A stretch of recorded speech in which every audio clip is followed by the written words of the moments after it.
My chapter is on 19.7/13 gas transport. Explain how the blood transports oxygen and carbon dioxide. On slide number 2, we have transport of oxygen in the blood.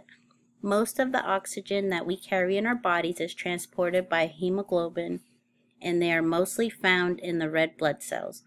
There is only about 1.5% of oxygen in the blood that is dissolved directly into the blood itself. There is about 98.5% of oxygen that is bound to a protein, as they call a hemoglobin, and it is carried to the tissues. And on the bottom picture, you'll see a little picture of the, how the oxygen transports into the blood.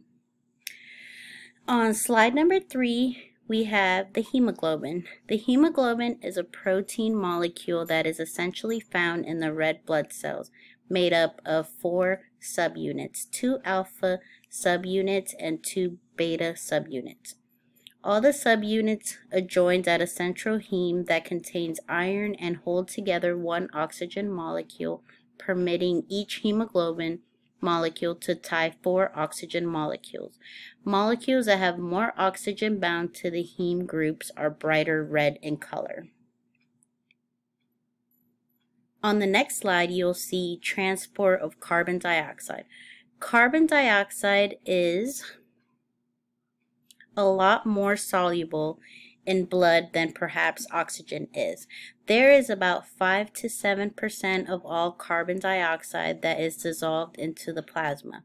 Carbon dioxide has a capacity to grab onto the hemoglobin molecules, and it will then become unattached from one another.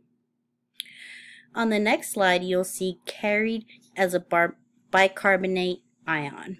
About 85% of carbon dioxide molecules are carried as part of the bicarbonate buffer system. During the time it is in the system, the carbon dioxide becomes diffused into the red blood cells.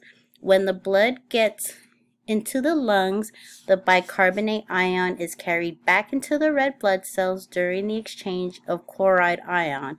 In this event, it is then called chloride shift. And then on the last screen that you will see will be my works cited screen. Thank you.